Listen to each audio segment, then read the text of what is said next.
Fago es un pueblo rural perdido en el Pirineo aragonés que en 2007 tenía apenas 32 habitantes. Casas de piedra, calles angostas, una plaza central, vecinos que para bien o para mal se conocían entre todos y una calma casi constante. El viernes 12 de enero esa calma se rompió abruptamente cuando el cuerpo sin vida de Miguel Grima, el alcalde del pueblo, apareció en una curva de un camino rural. Estaba desplomado junto a su coche, boca abajo y con 9 impactos de bala. Había sido asesinado a escopetazos. No hubo intento de robo ni huellas evidentes de otro vehículo. Todo indicaba que lo habían emboscado y que su asesinato había sido minuciosamente planificado. Pero para los habitantes de Fago la noticia no fue tan sorpresiva. No porque supieran exactamente lo que iba a pasar, sino porque muchos sabían que existía un conflicto que venía creciendo desde hacía años.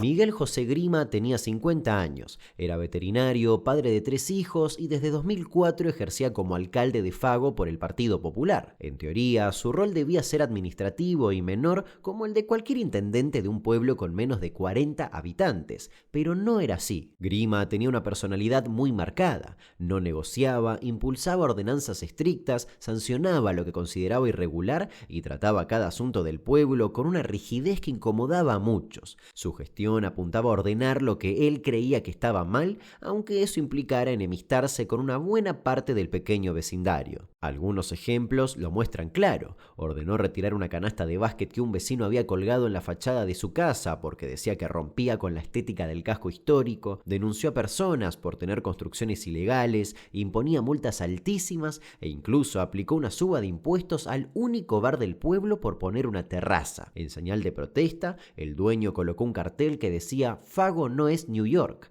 y con el tiempo mantenerlo fue insostenible y lo tuvo que cerrar. Grima no ocultaba en absoluto su desprecio hacia quienes lo cuestionaban. En los registros judiciales y testimonios posteriores se hablaba de un clima cada vez más tenso. Algunos vecinos afirmarían luego que no se podía hablar con él sin recibir gritos o acusaciones. Uno de los enfrentamientos más fuertes lo tuvo con Santiago Maynar, un guarda forestal que vivía en una casa propiedad del ayuntamiento a pocos metros de la casa de Grima. Maynar intentó presentarse en varias ocasiones a las elecciones municipales, pero nunca logró ganar. En sus campañas acusaba al alcalde de abusar del poder y ejercer una especie de dictadura vecinal. La enemistad entre ellos era conocida y mutua. Grima llegó a iniciarle varias causas judiciales, una por supuesta agresión, otra por delito ecológico y otra por defraudación del fluido hidráulico, aunque ninguna prosperó. De hecho, en 2004 ya se había desatado una guerra abierta entre Miguel Grima y un grupo de vecinos encabezados por Santiago Maynar. Ese año denunciaron formalmente al alcalde por prevaricación,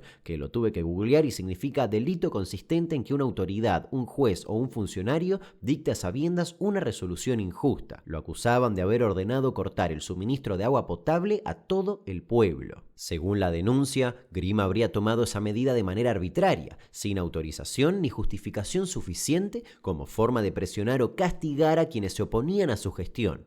La denuncia sostenía que fue una decisión abusiva que afectó a varias familias y que puso en riesgo la salud y condiciones de vida de los pobladores. Esta causa tampoco prosperó en tribunales, pero formó parte del sostenido desgaste que terminó por dividir a todo el pueblo. Para 2006 el enfrentamiento ya era total, y en un pueblo donde no hay anonimato posible, vivir con un enemigo declarado a metros de tu casa es insostenible. Algunos testigos dirían después que se respiraba violencia contenida. En ese año se emitió un programa especial respecto a la situación en Fago. Aquí viven 18 personas habitualmente, aunque en el censo estén inscritas 36. Santiago Maynar es uno de los que viven permanentemente. Para este guarda forestal y ganadero que llegó de Zaragoza a este lugar hace 20 años, la vida en el mundo rural ya no es lo que era. En Fago, curiosamente, los problemas vienen a la hora de empadronarse. Para algunos vecinos, el alcalde Miguel Grima, del Partido Popular, utiliza el censo municipal en beneficio propio y solo inscribe a quienes le van a votar en las elecciones. Él es el que se ha dado cuenta que puede perder el ayuntamiento por 4 votos. Yo vivo en Fago. Yo cuando decidí comprarme mi primera vivienda y hacer mi primera inversión como persona adulta, después de ahorrar mucho tiempo, decidí comprarme mi casa en Fago y la tengo allí. Lo que pasa es que, bueno, pues luego decidí empadronarme en Fago porque al fin y al cabo es donde tengo yo mi casa. Y bueno, y este señor pues no me deja. estamos receptivos y expectantes para recibir nuevos habitantes. Y viene lo que viene. Viene bueno, viene malo, viene regular, bueno, pues lo mismo que aquí. Aquí todo el mundo no es bueno, todo el mundo no es malo y hay lo que hay. Entonces, bueno, pues un alcalde se encuentra con la dificultad de decir tú sí, tú no. No queremos empadronar a nadie que no viva, que no viva. Curiosamente, el alcalde tampoco es nacido en Fago. Llegó aquí desde Zaragoza con su mujer para iniciar una nueva vida. Vivo aquí hace, ya digo, 19-20 años. Creo que sufro los problemas como toda la gente de aquí. Y bueno, pues soy forastero, a lo mejor. Yo creo que para algunos soy forastero, para otros ya soy del lugar. Preocupado por la despoblación que sufría el pueblo, el alcalde hizo un llamamiento a través de Internet para animar a la gente joven a venirse hasta Fago. A la llamada acudieron, por ejemplo, Miguel Ángel Molinero y su mujer, Mónica, que regentan el único bar del pueblo. Hoy la pareja vive una auténtica pesadilla. Hasta cierto punto tienen miedo porque este hombre está haciendo lo que le da la gana y nos denuncia por cualquier cosa. Pues el alcalde prácticamente puede hacer lo que le dé la gana, menos pegarte un tiro, yo creo que hasta casi pegarte un tiro. Y así no se puede estar viviendo. Yo diría, ¿cuál es la solución? El diálogo. Pero eso es a veces funciona, a veces no. Y funciona con las personas que tienen, pues digo, un mínimo, ¿no? El ayuntamiento me corta el agua de la nave simplemente para fastidiarme, claro, es como dejar sin agua a una ciudad, simplemente para que se mueran de sed mis animales, para que tenga que cerrar la explotación, y encima me denuncia. Una cosa es hablar de empadronamientos, pero el problema de convivencia que hay es no os lo podéis llegar a imaginar. O sea, es horroroso. Y así llegamos al 12 de enero de 2007, día en el que Miguel Grima fue a Jaca, una ciudad ubicada a unos 70 kilómetros de Fago. Había asistido a una reunión de alcaldes y regresaba solo, manejando su coche por caminos rurales que conocía casi de memoria. Se calcula que pasó por la entrada de Fago cerca de las 9 de la noche, pero jamás llegó a su casa. Su esposa fue la primera en notar que algo no cerraba. Lo esperó, pero no volvió ni dio señales. Al día siguiente, sábado 13, hizo la denuncia por desaparición. La Guardia Civil activó un operativo de búsqueda de inmediato, pero no había ningún registro de que Grima hubiera tomado otra ruta ni de que hubiera tenido un accidente. Sin embargo, como el camino era totalmente despejado, no había forma de que tarde o temprano algo se encontrara. Y así fue. Su cuerpo fue hallado ese mismo sábado en una curva de un sendero entre Majones y Fago, a apenas 3 kilómetros del pueblo. Estaba tirado boca abajo, al costado de su auto, con el rostro ensangrentado y una gruesa capa de hielo cubriéndole la espalda. Había sido ejecutado con una escopeta, recibiendo 9 impactos en total. En el parabrisas del auto, los disparos también habían dejado marcas. La escena no dejaba prácticamente ninguna duda. Era una emboscada. El asesino conocía el camino, el horario de paso y el tipo de vehículo. Todo indicaba que lo habían esperado en ese lugar aprovechando la oscuridad y el aislamiento. No hubo robo ni tampoco signos de forcejeo. Era un ataque directo, limpio y preciso. Un ajuste de cuentas en un entorno donde nadie esperaba o quería creer que algo así pudiera pasar. La prensa local llegó al lugar antes de que la policía científica terminara su trabajo. Para el lunes, la noticia ya estaba en todos los noticieros locales. Habían asesinado a tiros a un alcalde en medio del Pirineo. El crimen parecía sacado de una novela negra y todos pasaron a ser sospechosos inmediatamente. Pero en un pueblo tan chico, donde las enemistades son tan visibles, no hizo falta mucho para que los rumores apuntaran al mismo nombre, Santiago Maynar. En ese momento, ya siendo sospechoso, dio una entrevista, donde decía que Grima se preocupaba por cosas menores, o como las llamó él, miserias. Creo que ese señor estaba enfermo, en mi opinión. Tenía algún tipo de problema psíquico, que yo no soy técnico para esto, pero yo creo que tenía algún tipo de problema mental. Y eso unido, pues supongo, a una envidia mala, en fin, yo no sé, claro, yo en eso, un tema que no puedo hablarle porque no soy especialista, ¿no? Pero tampoco soy pediatra y sé cuando un niño llora, ¿no? Pero lo que al principio era tan solo un rumor, tomó otro peso cuando la Guardia Civil empezó a revisar los movimientos de Maynar. El 2 de febrero de 2007, 3 semanas después del crimen y una después de la entrevista que acaban de ver, fue detenido. Lo trasladaron al cuartel de Jaca para interrogarlo y ahí confesó. Según el acta, Maynar admitió haber preparado una emboscada para Miguel Grima. Dijo que colocó piedras en la carretera para forzarlo a detener el auto y que lo esperó oculto en la oscuridad del camino. Cuando lo tuvo en la mira, disparó con una escopeta de postas y luego volvió a su casa como si nada hubiera pasado. Incluso detalló la ubicación exacta de los cartuchos usados, cómo se deshizo de ellos y mencionó detalles de la escena que no se habían hecho públicos. La confesión fue clara, extensa y firmada, y los cartuchos, efectivamente, fueron encontrados. Después de dispararle, arrastró el cuerpo hasta el otro lado de la carretera y lo arrojó por un barranco, donde quedó incrustado entre la vegetación. Posteriormente, condujo el coche hasta una pista forestal y lo ocultó entre la maleza. Sin embargo, luego de todo esto y apenas unas horas después, se desdijo. Alegó que había sido presionado a declarar, que estaba cansado y que solo quería liberar al pueblo de la tensión que se vivía. Dijo que se había inculpado para proteger a todos los vecinos de una casa de brujas y porque sentía que, de todas formas, la sociedad ya lo había condenado.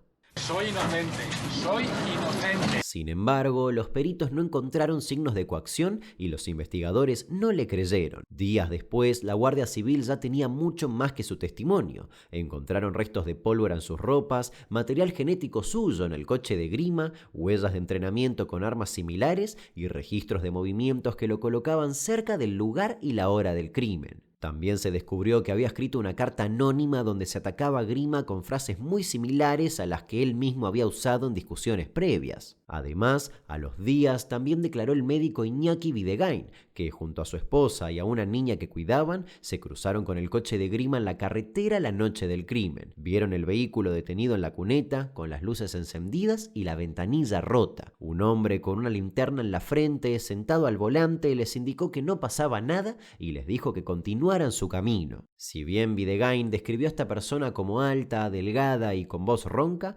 no pudo identificarla como Santiago Maynar debido a la iluminación y a lo breve del encuentro. Y es que, según los peritos, Maynar tuvo aproximadamente 6 minutos entre el asesinato y el momento en que pasaron los testigos. En ese lapso, giró el vehículo, acomodó el cuerpo entre el coche y el talud para que no se viera y encendió las luces para deslumbrar a quien se acercara. Y si bien todo apuntaba solo a él, la resolución no convenció a todos. Parte del pueblo y del país empezó a preguntarse si Maynar había actuado solo o si estaba encubriendo a alguien más. Pero para los investigadores, el caso ya tenía nombre y apellido. El juicio en su contra comenzó en enero de 2009, exactamente 2 años después del crimen.